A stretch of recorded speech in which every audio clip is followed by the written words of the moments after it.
Delhi Photo Festival. It was just about 1.5 years ago when Prashant and Dinesh and a couple of other friends, we sat together and they talked to us about their drink over some beer and snacks, and now it's a reality.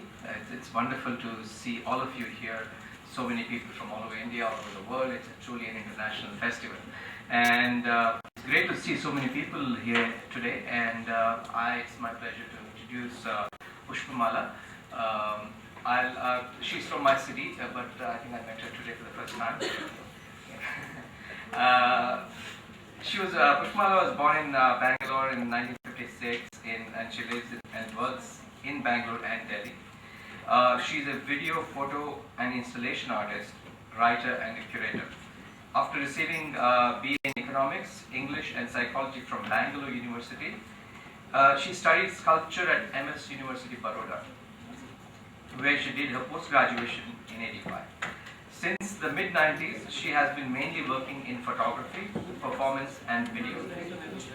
She uses women's stories and women's material as a device to explore history, memory, and contemporary society. In all of her works, Pushpamala is chief actor as well as director, and has a charismatic on-camera presence. Her work has been shown at numerous international exhibitions, biennales, festivals across the world. Today she is going to be talking about how she works. I think we're all interested to know. And soon after that, she is going across to the other part of the world, to Rio, to do a major installation. Please welcome Pushpamala. The talk will be about 45 minutes or so, and then you're open to ask questions.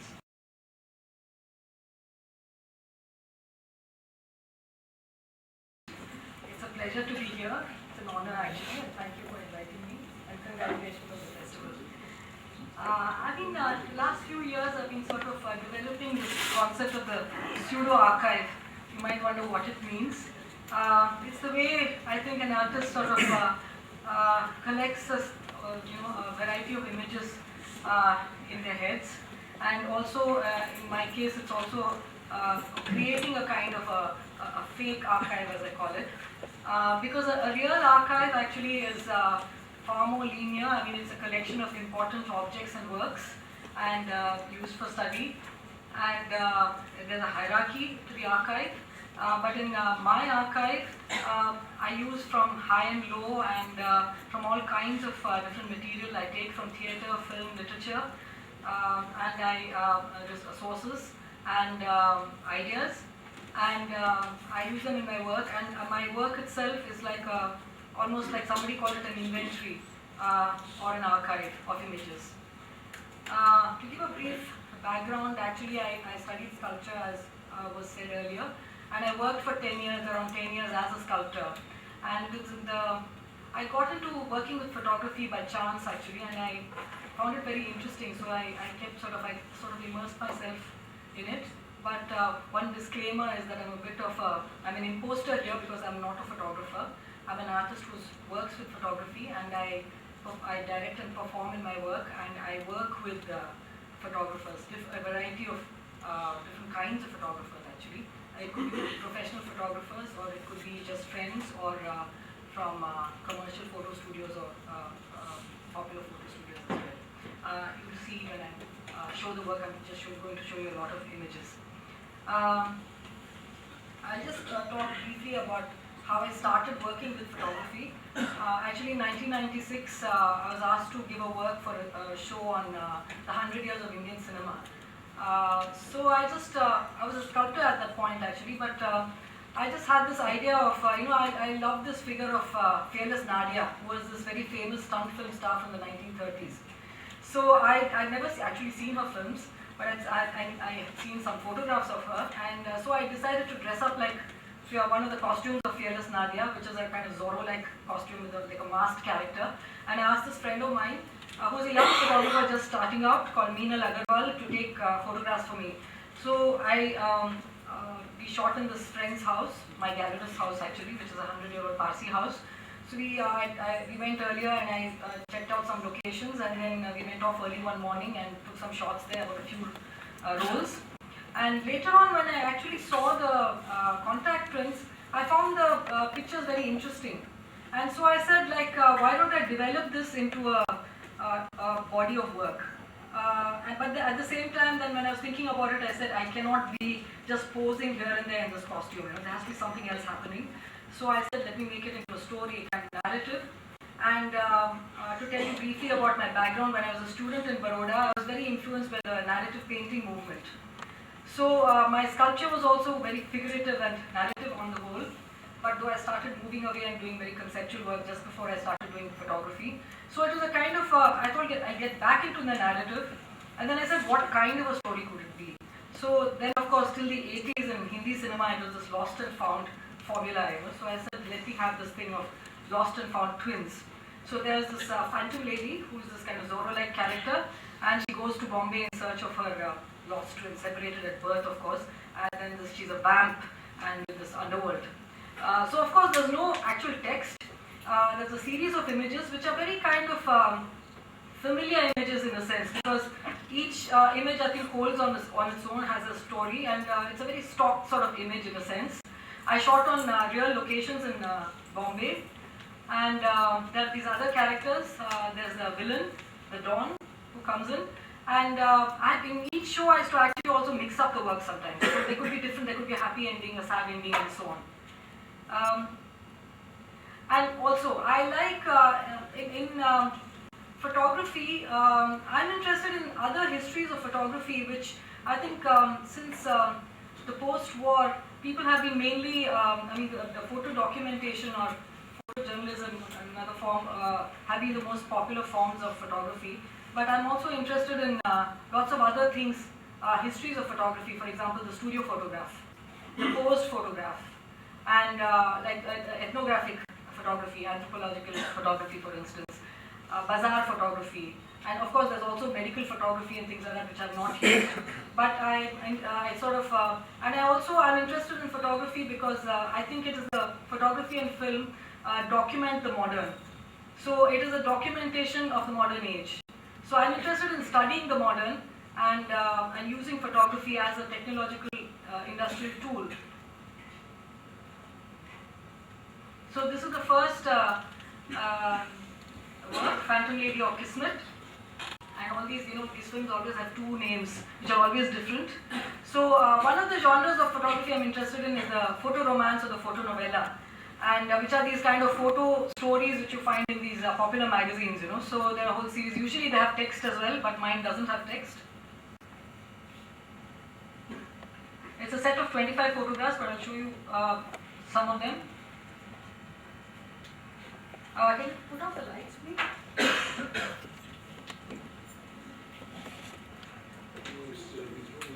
Yeah, that's good. So these are all shot on real locations in Bombay. And there are lots of hidden jokes. For example, this Irani cafe, which is very typical of Bombay, is owned by a friend of ours called Rashid Irani, who was the Western film critic of Times of India. So he's the one sitting over there. This is the vamp. And I use the film noir style. Actually, in the original material, there could be two directions in which I'd gone, because one could be this kind of a comic caper or an adventure, a stunt film thing, which is shot in a very different way. Like if you've seen any of Nadia's films, it's actually very clearly lit and they're very tacky sets. Everything is very artificial and they're tacky sets. And there's no interiority, there's no introspection or emotion or interiority. It's all like fast, happening. Well, another part of my work was actually very dark, little melancholy, and using this kind of harsh black and white lighting. And I decided to actually, it's a sort of mixture of the two, but on the whole, I've used the film noir style and the style of a thriller.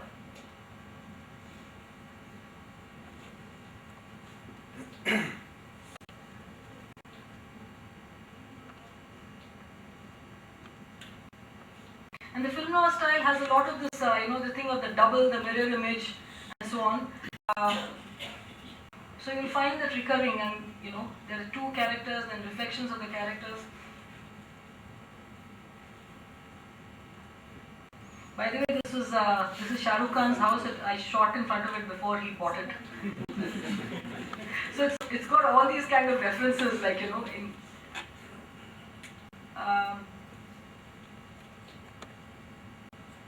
And the villain is Vinay Pathak, who's now become a famous star.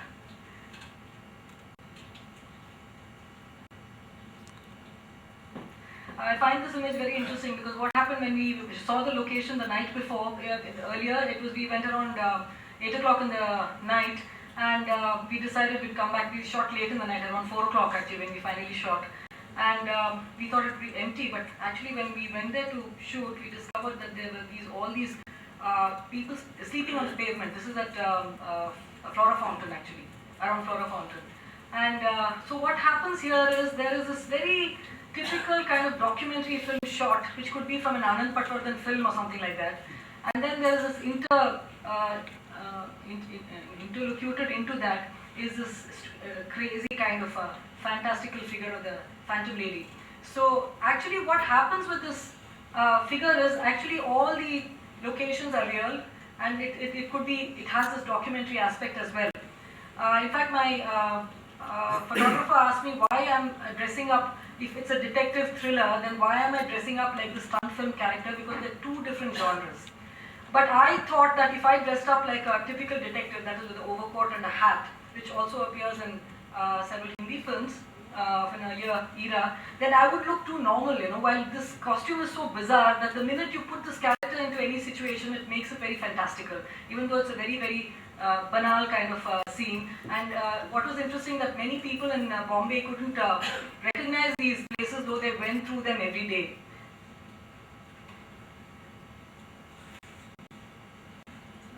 This is Bandra station. So they're very typical places in Bombay which were used.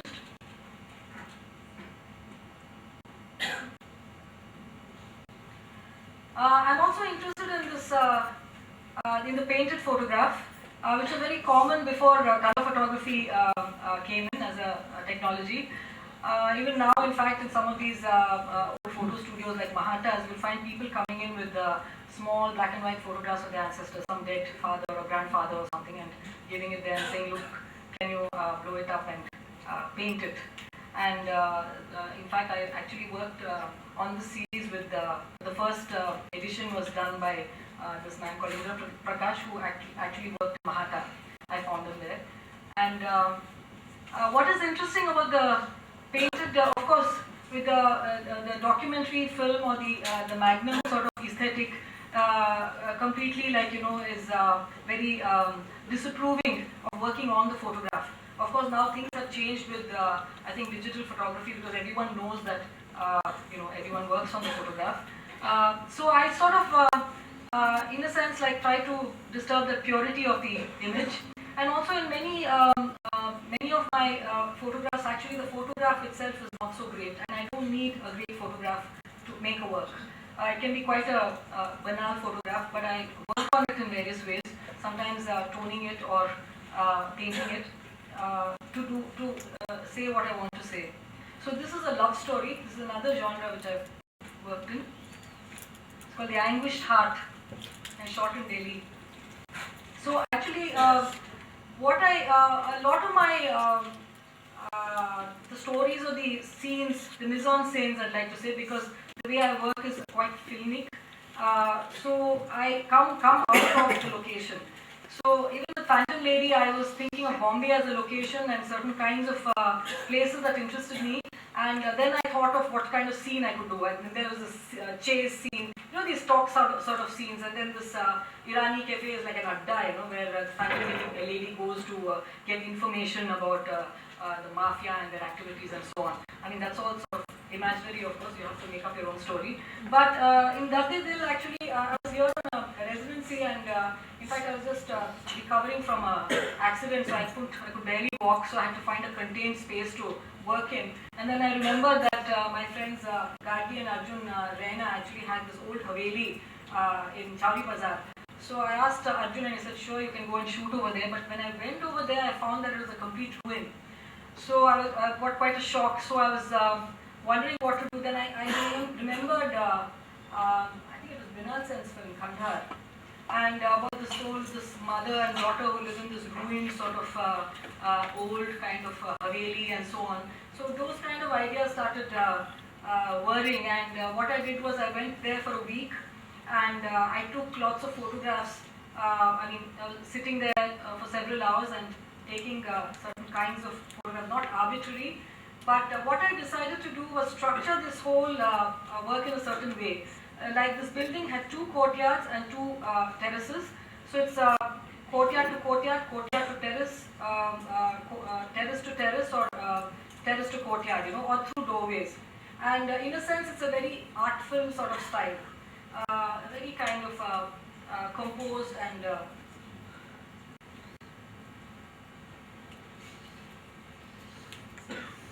one of the other artists, Anil Gavil, the photographer, was also in the same workshop. He's an Egyptian photographer, so I sort of asked him to take the photographs.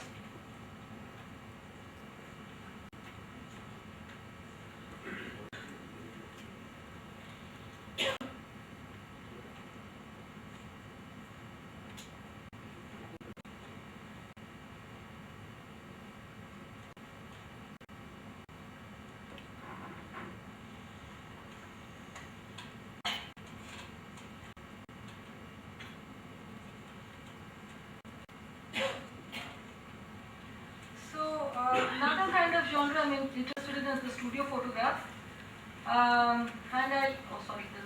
The glamour photograph and the publicity still, which could be a film or theatre publicity stills, which are also like, people, one imagines that, the photographers go to the set and take the photographs, but in most cases what happens, at least with this particular studio that I worked in, Mr. Thakur's the India Photo Studio, actually the actors came to the studio and he set up this elaborate thing with all sorts of special effects like smoke and so on.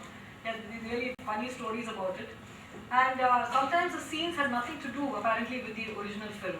So the publicity stills are some kind of image on their own, which stand on their own, which are not actually from the film itself.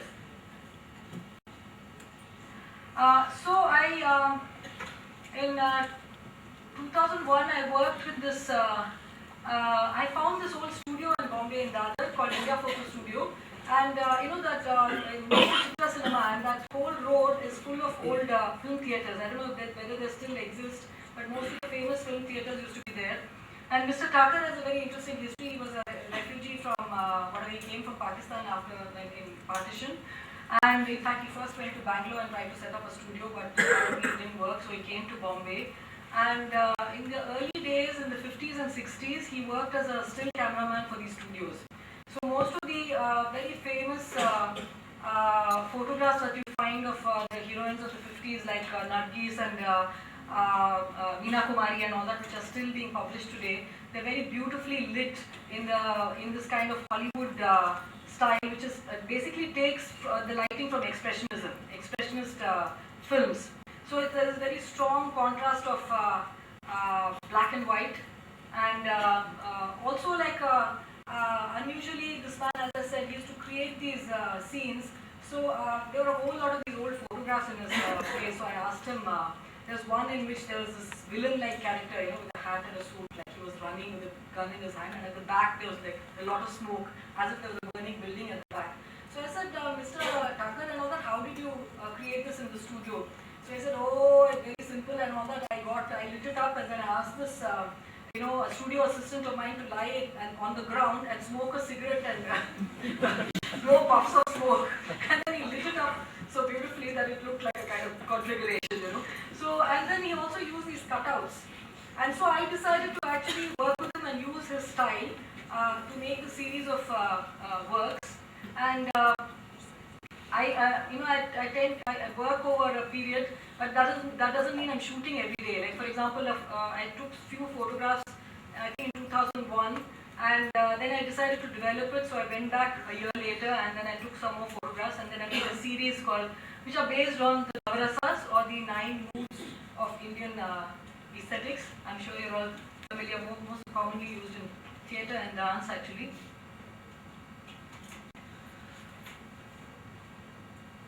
So also when I exhibit photographs, I normally don't exhibit them in a row. I sort of install them in various ways. So I'm also also in this thing showing you some installation shots.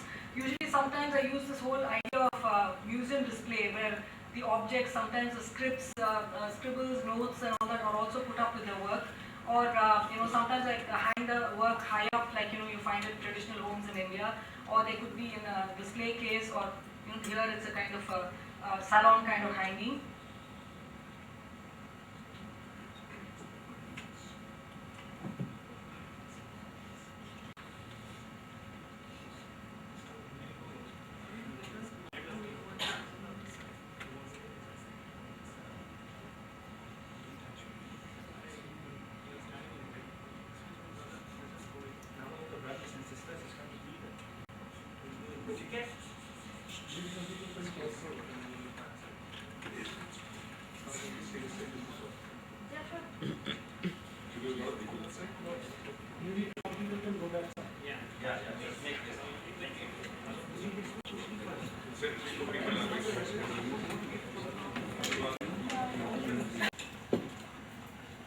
Yeah, okay. Then I worked on this 4-year project in collaboration with Claire Ali, and that was about, it's called Native India, Manners and Customs.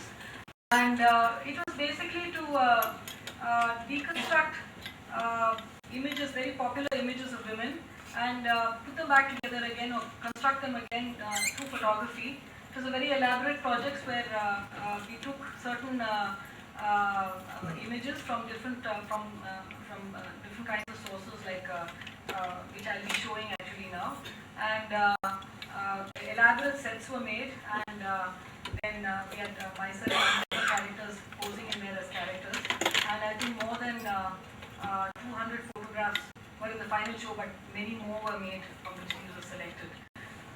So I'll just so this whole project looked at photography as an ethnographic tool. I'm very interested in ethnographic photography. In fact, somebody, I think Jyotinga Jain, told me that photography first came to India, or maybe even in the world, for photographing criminals. Like that was the so actually police photography, or was it supposed to be the beginnings of photography in India? So there are all these kind of interesting histories which are found in sort of different archives and not part of the photographic history in general.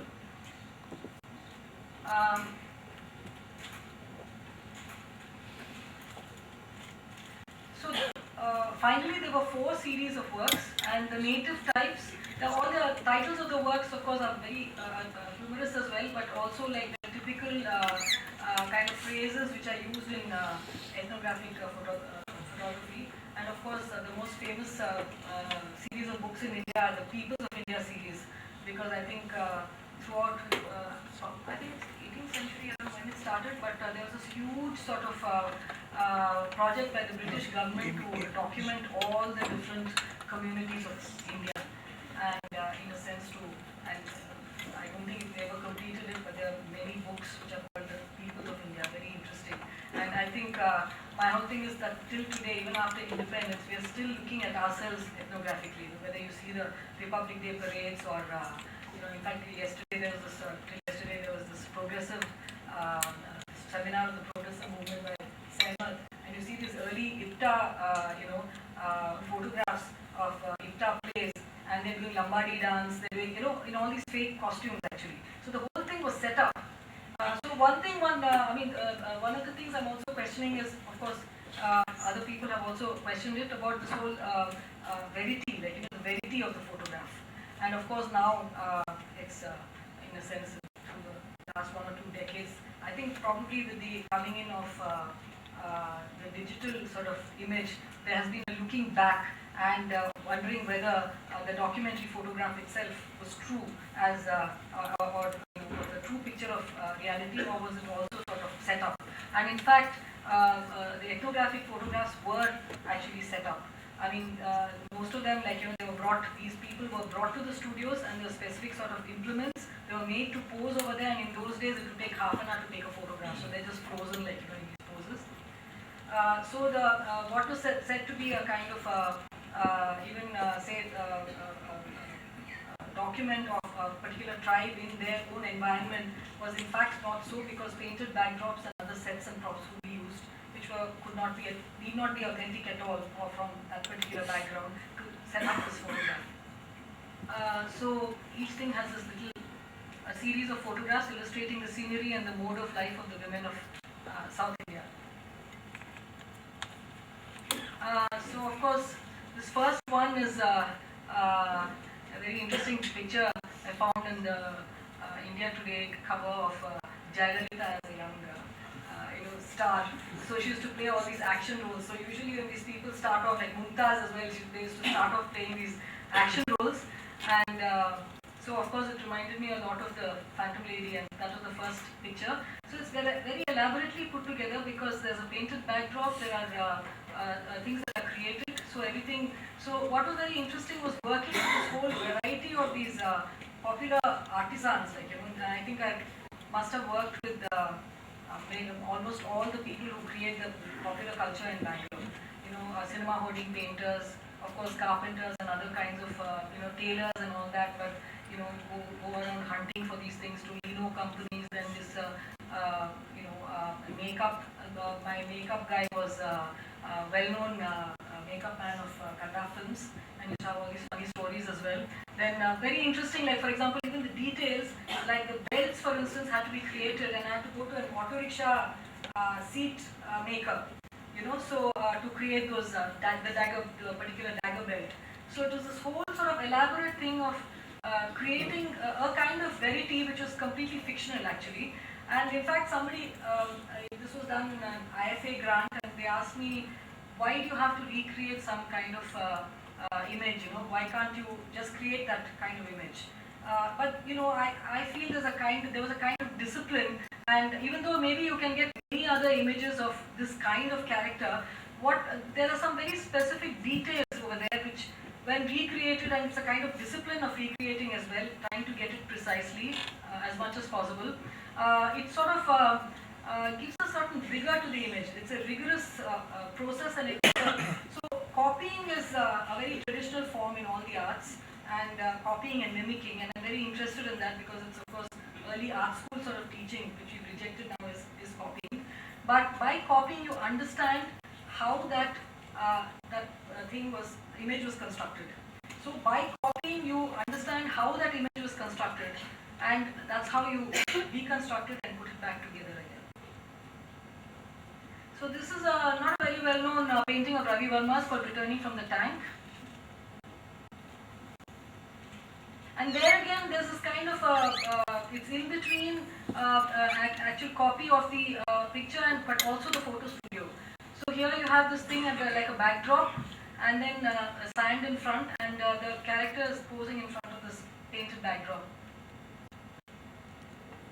So this is a very famous image of oleograph of Ravi Verma's Lakshmi. Couldn't get the forearms in, but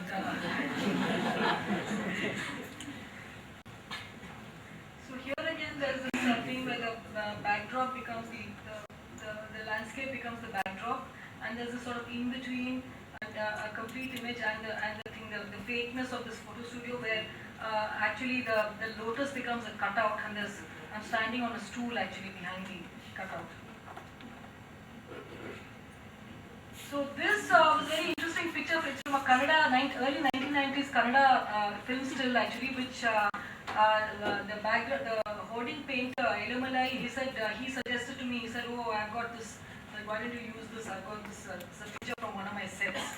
So it is absolutely hilarious because if you see the iconography of this image, and again each image was chosen because there's a certain iconography to it, and it's a certain kind of a stereotype or an archetype of the female.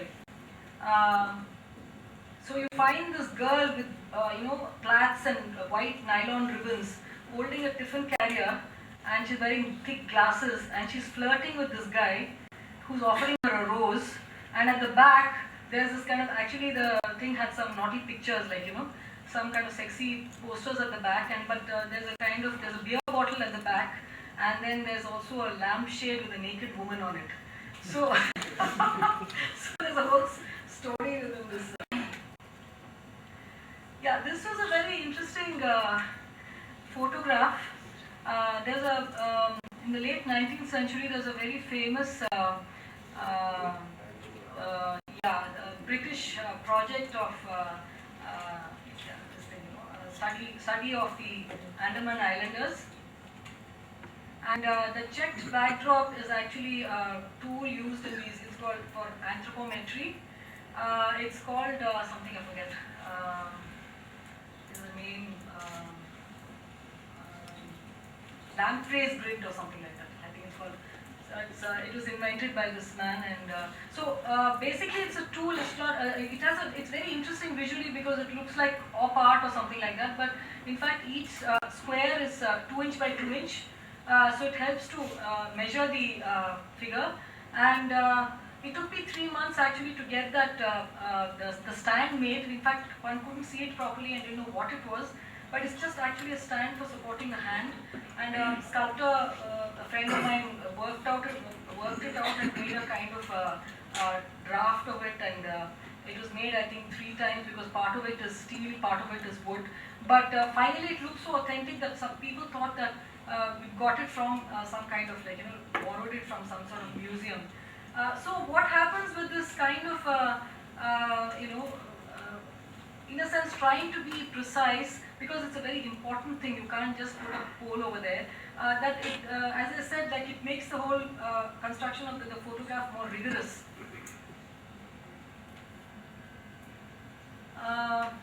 Yeah, and of course, like the earlier photograph, I didn't want to be naked, so I made myself into Toda, which is also a very ancient tribe of South India. And later on, I discovered that there's a whole study of the Todas as well, which one didn't know about at that time.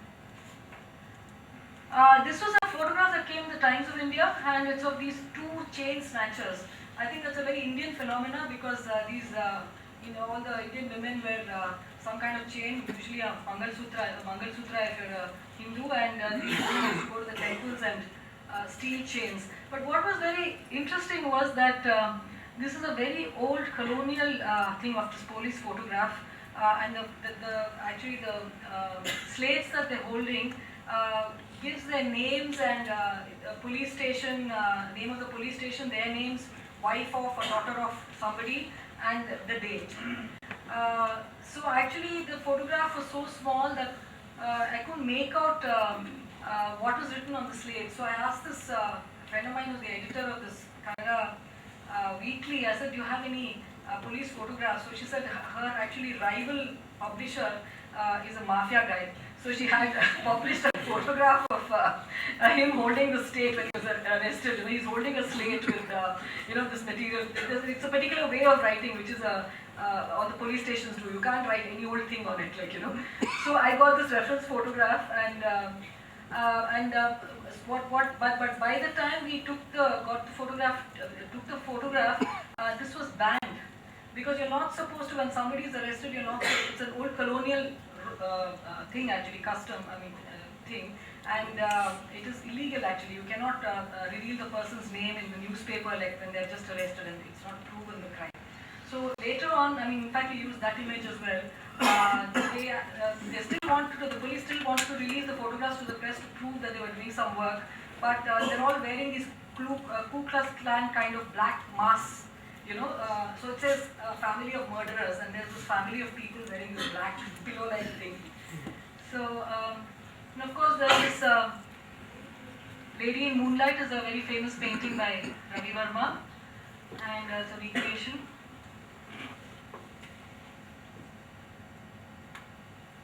So this is a miniature painting of the Bijapur school. I think it is the most difficult to recreate because it's not a realist image.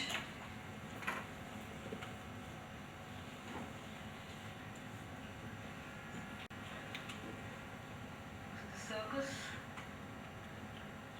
So someone asked, why is circus South Indian, and actually most of the circuses here used to come from, they're all from Kerala.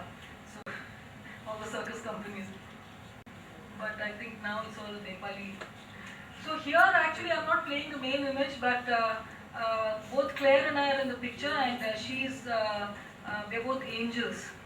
So all these the angels and this thing were actually images we took from the street. So it's like sort of, it's a, the Lady of Velankani is a very famous sort of form of the Madonna in South India. There's a famous church in Velankani called the Our Lady of Velankani, who actually seems to be the patron of seafarers.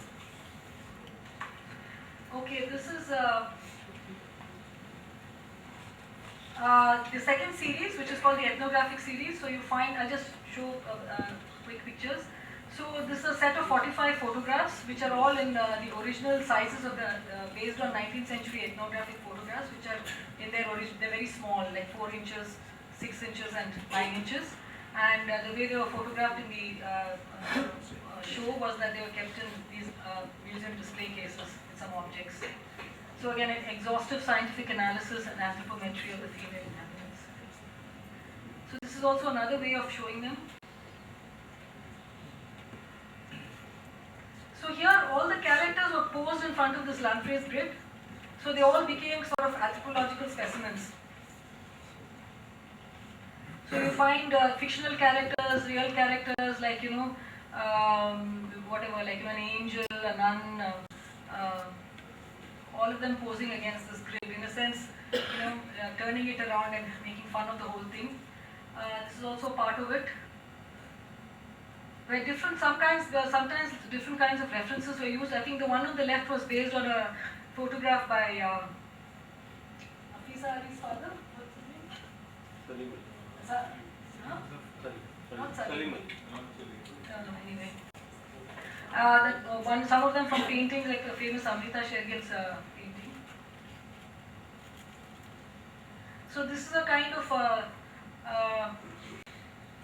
shot of the photograph being taken. So this is just actually an empty plot just outside my house on the outskirts of Bangalore, but in the photograph it looks as if it's jungle or something like that. Finally. So this is the third series, which is based on bazaar photography, popular photographs, an album of picturesque scenes of native beauties. So there are lots of images, more than 100, 120 images in this. So they're crazy, it's really sort of freaking out like people do in a kind of wayside photo studio. And sometimes taking all sorts of references from calendar pictures or just making up things and just having fun basically. And this is the one I was telling you about. So when the photographs of the slates was banned in the press, then they started having photographs like this. So we also had a lot of these cast pictures. So at the end of every shoot, everyone who was there would pose in a group photograph. So the criminals escaping from the scooter. This is, I think, based on the Renaissance or Lorenzetti. So the fourth series was on the process. I'll just show you one picture. A complete record of the procedures and systems used for study. So with each set of works, we're just opening out the picture, unpeeling that whole image. There are about 45-50 of these process images. This is one of the ways in which it was shown. This is one of the images.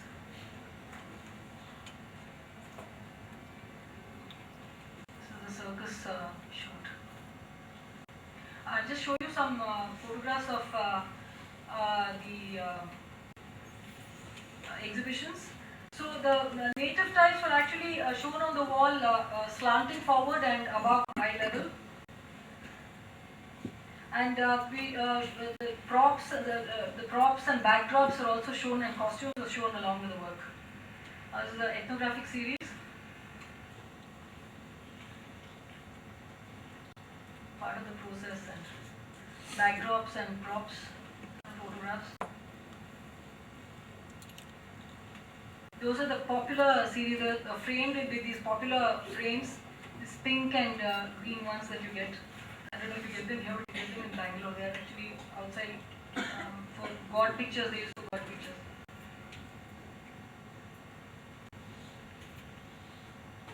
Yeah, this is recent work. Basically, I've also been doing, in the last few years, I made 2 experimental short films. One of them, Paris Autumn, was actually made from black and white still photographs. But there's no time to, I thought I'd show a bit small excerpt, but I don't think there's time. And I've also been working with live performance and installation. So I'm sort of, and sculpture. So I'm sort of going, you know, I was concentrating actually on photography for several years, and now I'm also working with other media. So this was actually commissioned by the Centre Pompidou in Paris for a show called Paris, Delhi, Bombay. So the show just took place, but I created this work 2 years ago. And this was again, I took three 19th century images from French culture, and it was similarly done as native women, and it's a kind of deconstructing the image by recreating it. One was Delacroix's famous Liberty Leading the People, the figure of liberty. And the second one was some very unusual image I found on the web called The Slave and Her Slave, which was a kind of a copy of an Anglia work, the original of which we could never find. And the third one is called The Spy, and that's a early, kind of late 19th century picture of this Italian countess called Countess Castiglione, who was the mistress of Napoleon III, and apparently she also acted as a spy and a kind of for him. But she also got a lot of pictures of herself taken by this early photographer called Pearson. And so basically, I was just looking at French culture and history and the place of women in that history. And for example, there's the symbol of liberty, which represents one kind of thing. And then there's the colonial history, which is represented by the slave and her slave, because all was going on at the same time. And then this grand tradition of French royal mistresses, you know, who are actually very powerful, because France is a very, very patriarchal society, and you cannot have a queen in France. There have been no queens, unlike in England or other countries. Okay, this is one. Can you have a look at the previous one?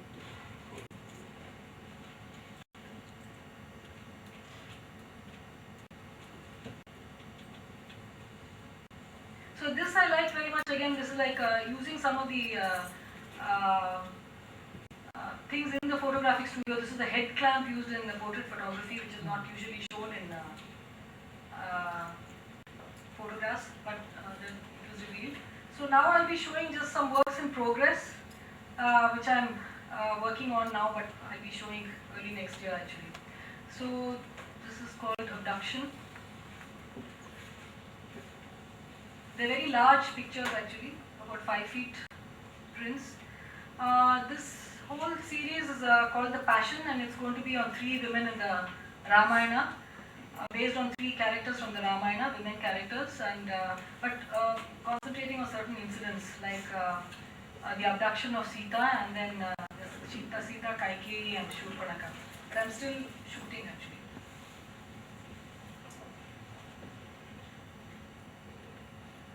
These are very low res images actually, it's more spectacular. Anyway, I've done a sequel to The Phantom Lady, and that's also like going to be in progress.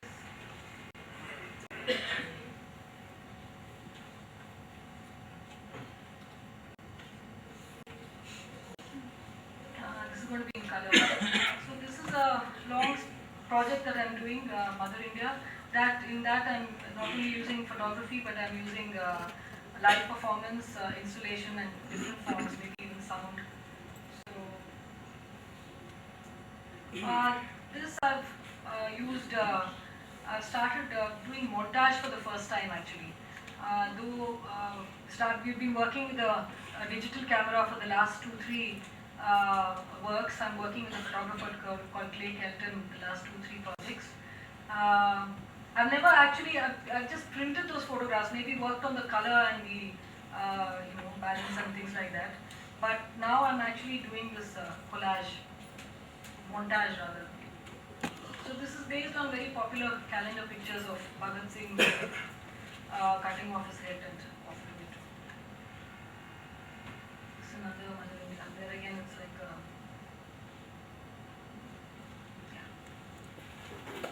yeah.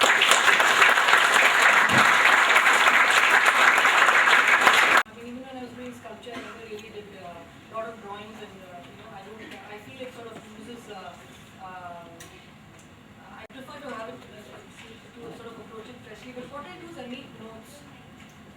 So I make notes of scenes. I do sort of rough sketches also sometimes. But what I do is I keep collecting a lot of reference material. I read and I sometimes see films, or I collect sort of images from different sources, also from the web. So I have these kind of things vaguely, and that's why I work for a long time on them. That doesn't mean I'm shooting every day, you know. But sometimes what I do is I like abduction. I first shoot was in 2009. Now the second set, I've just done now, like a few months back. Because I'm very confused. I didn't know how to see. For example, like okay, say the Passion, which is about these three women from the Ramayana. Now I got this. Somebody. It started off. It so happens that somebody wanted to have a show on this women in the Ramayana. So I started thinking about it and I started reading, like versions of the Ramayana. And there's a show that was cancelled. But I got very interested in it. But it was somewhere at the back of my mind. I kept reading and because it's very interesting and it's also, of course, absolutely current and contemporary, as you know. It's on the wrong hand, mythological. So when one says, at one point I said, I'm going to do this project, and how do I do it? What is the language that I use? And I wanted this kind of spectacular kind of language. So how do I sort of bring it down, in a sense? So there are certain things that I like very much, so they're always at the back of my head. So I like early company theatre, for instance.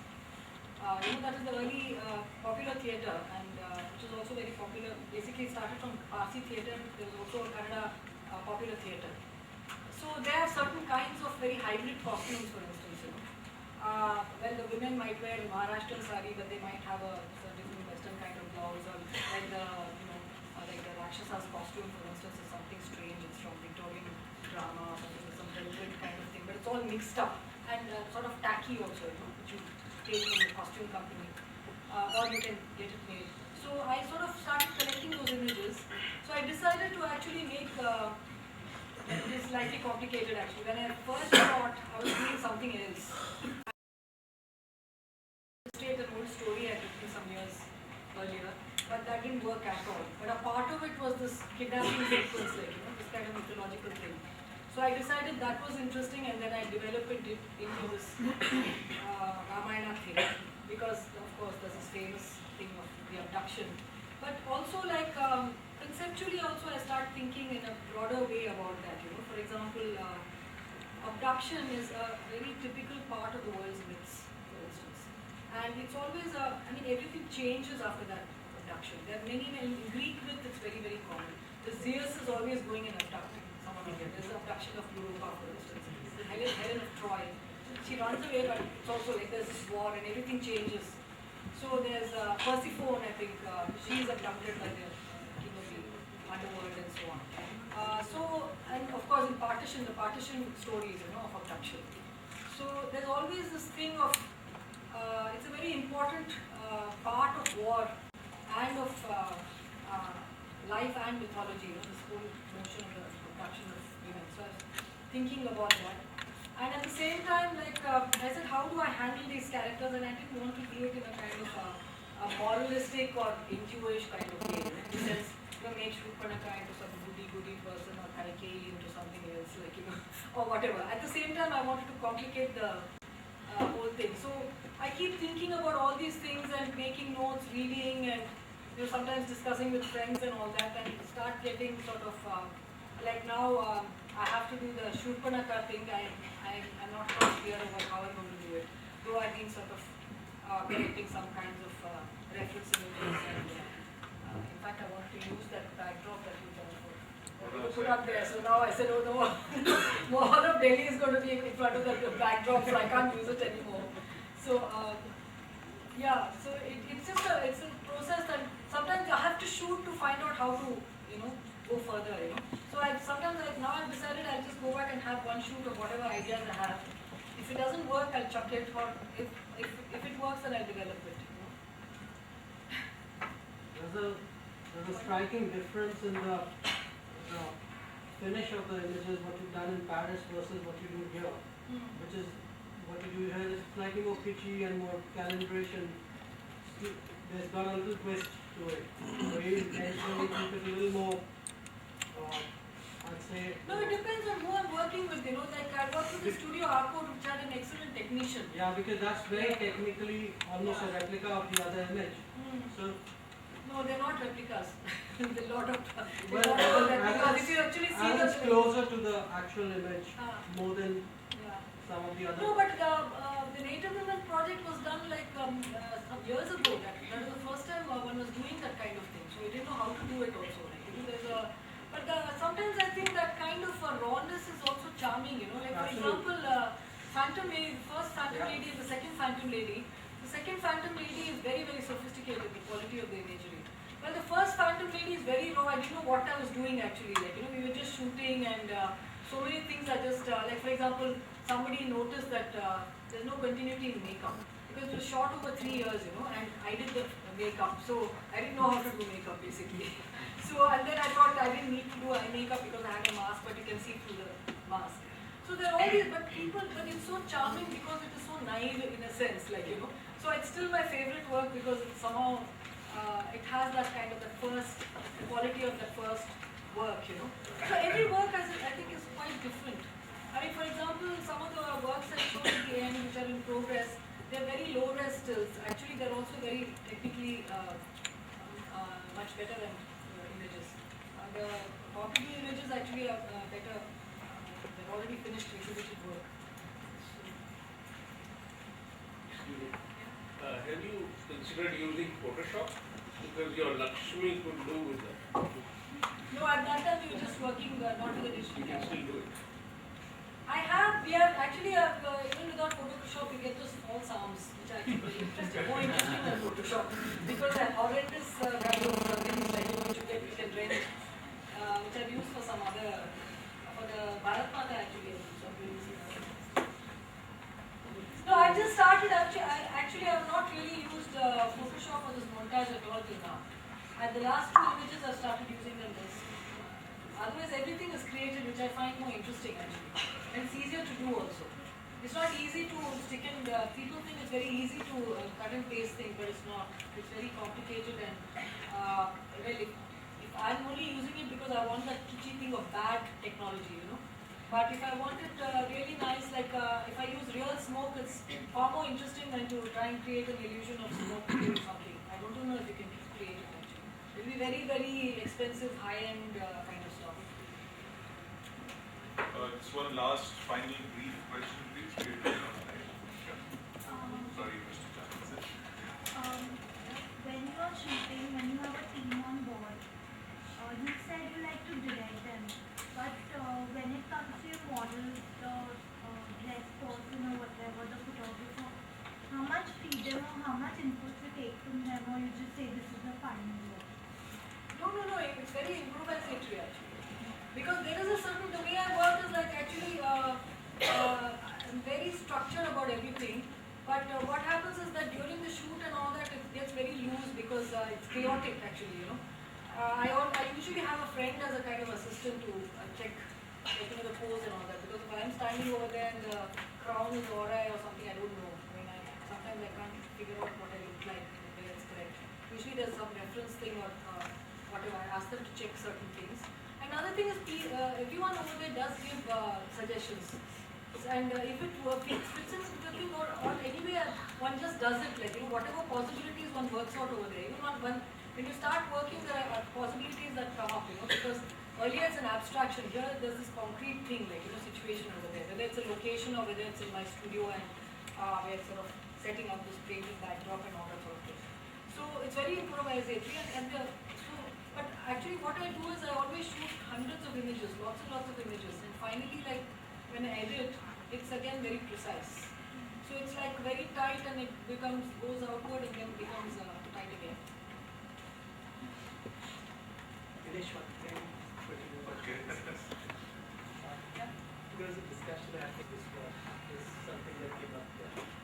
And copyright classically in photography is copyright. Yeah. It's a borrowed concept from classic photography in that sense. Yeah. And No, here- I have the copyright unless No, agree. bigger- I mean, in the yeah. conventional sense, yes, but I'm just saying that Yeah. because a certain technician may have shot it Yeah. or somebody else is involved, Yeah. is it like a co-copyright or do you still prefer to use the classic copyright by Pushpamala or? Yeah, unless it's a formal collaboration, which I also do with different people. Right. You know, unless it's a formal collaboration. But otherwise, if I'm, see, the way I work would be like a director works with a cinematographer. So it can be clear. In fact, then you see, but the thing is in film, the cinematographer is never the author. They don't want to be the author because the film, even if the film fails, the director gets the blame, and but if it's the good photography, then the cinematographer is the My agent. question is because copyright is very associated with the classic single Yeah, image. but in photography, So the it copyright. seems like a borrowed Yeah. byline. I'm just thinking conceptually. Yeah. Is it like a co-copyright would be something more Unless you because decide- somebody else is shooting it? No, but I handle all the printing and making all the decisions. I think what he means is the appropriation part of it, like you already taking an already existing image. And Not you for all create of it. them, It's not for all of not a them. debate, it's just an observation that No, I'm sharing. but. It's not a debate, it's just something No, that that an something observation. has come up, so I am answering it. See, but the thing is, I handle all the decisions. I decide on the style, I decide on the, the kind of, whatever, like, the images and the scenes, normally. And then I have get the raw files of the negatives, I select the final prints, and sometimes I work on them. As I said, two of the series I've hand painted them, for instance. Now I'm cutting and pasting things. I need that freedom to work like that. Undoubtedly, you're the author and the creator, just not that it's such a thing in No, but photography. I've discussed it with Devika as well, actually. Yeah. Yeah, because they did come up certain problems, and she told me, but it's a commission work actually. So it's like when you pay somebody, it's a commission work. So but from the beginning, you have to be very clear what it is, which one didn't know in the beginning. So there was some. So you must be having an understanding when you work with that team. Yeah, no, they make it clear. We'll take one last question. Sorry, I didn't want to Well, to you. I think it's sort of been answered already, because I wanted to know your relationship with the photographer, how you choose the photographer you work with. I mean, the legal reality is you pay a photographer for their names, and you can have that perfectly normal. So copyright is the art. No, that's what I'm saying. That's all right, I think that's been answered. Yeah. Pushpamala, thank you so much. And